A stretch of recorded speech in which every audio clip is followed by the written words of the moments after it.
We often think of hobbies as just, something to do, right? A way to kill time. But what if there's so much more than that? What if they're actually a really powerful, crucial part of living a full life?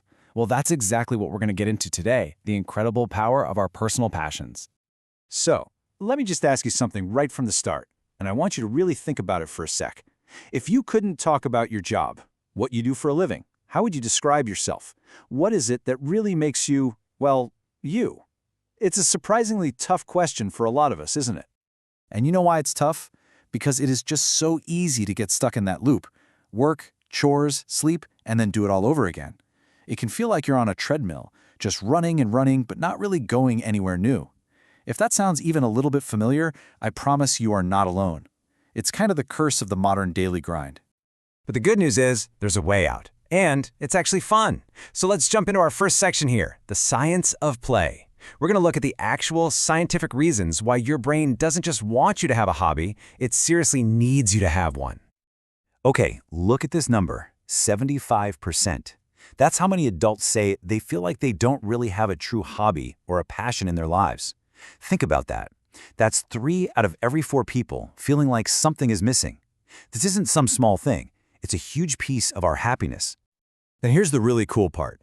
This is what's actually happening inside your head when you get lost in something you love. It literally changes your brain chemistry. It lowers those stress hormones, the cortisol that makes you feel anxious, and at the same time, it boosts the good stuff, like dopamine, that makes you feel happy and motivated. You're not just goofing off, you're building a healthier, stronger brain. And this all connects to this amazing idea in neuroscience called neuroplasticity. It sounds complicated, but it's simple. It's your brain's incredible ability to change and build new connections its whole life.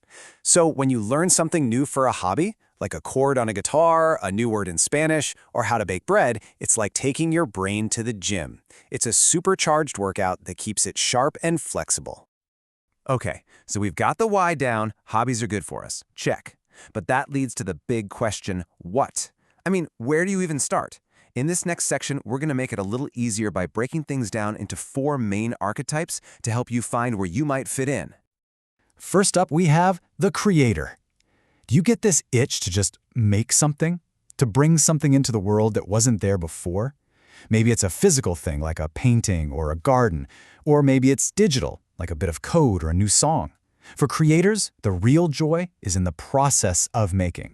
Next up, the adventurer. Now, this isn't just about climbing mountains, okay? An adventurer is anyone who loves the thrill of a new experience. It could be exploring a new trail in a park you've never been to, or trying to find hidden treasures in your own city with geocaching, or even the adventure of diving into a totally new language.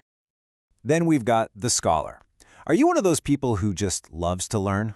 That kind of person who falls down a YouTube or Wikipedia rabbit hole for hours just because you got curious? If so, this is totally you. Your passion is in the deep dive, whether it's learning about stars, ancient history, or the strategy behind a game of chess. And last but not least, the connector. You're the person who just lights up when you're with other people, working on something together. For you, the passion is as much about the community as it is about the activity itself. We're talking about board game nights, volunteering, or the amazing feeling of being part of a team. So have a look at this little chart. It's kind of like a cheat sheet. What's your main driver here? Is it expressing yourself or having a new experience? Is it gaining knowledge or building community? And do you get your energy from being with people or from having some quiet time to yourself? Just thinking about these can really help point you in the right direction. All right, so maybe you're feeling a little inspired. You might even see yourself in one of those groups. But now what? How do you go from just an idea to actually doing something? Let's get super practical with a simple guide to finding your thing. Let's break it down. First, and this is a big one, think back to when you were a kid. What did you love to do just for fun, before anyone told you it had to be productive? Second, just notice what you're already curious about. Your Google searches and YouTube history are leaving clues. Third, don't go all in right away. Try a taster, a single workshop, an intro class. And number 4, and this is maybe the most important, take all the pressure off. The goal here is joy, not to be perfect. Let yourself be a beginner. It's supposed to be fun. And that brings us to a really crucial point. You got to do a quick motivation check. Be honest with yourself. Are you starting this because you're genuinely curious, because it sounds fun, or is it because you feel like you should, like it would look good on a resume? Or because you think you can turn it into a side hustle?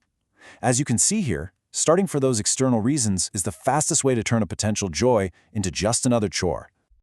So as we start to wrap this up, I want to leave you with one last big idea.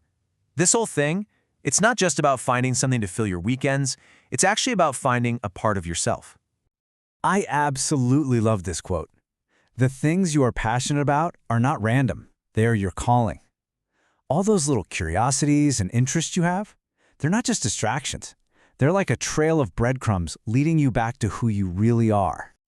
So if you only take away one thing today, please let it be this. Hobbies are not a luxury item you get to after all the important stuff is done. They are the important stuff. They're about discovering who you are outside of your job title. And you know what? It is never, ever too late to start looking. And all of this leaves us with this one last, powerful question from the poet Mary Oliver. Our time here isn't infinite. This life is ours to shape. So with everything we've talked about today, what will you do with your one wild and precious life?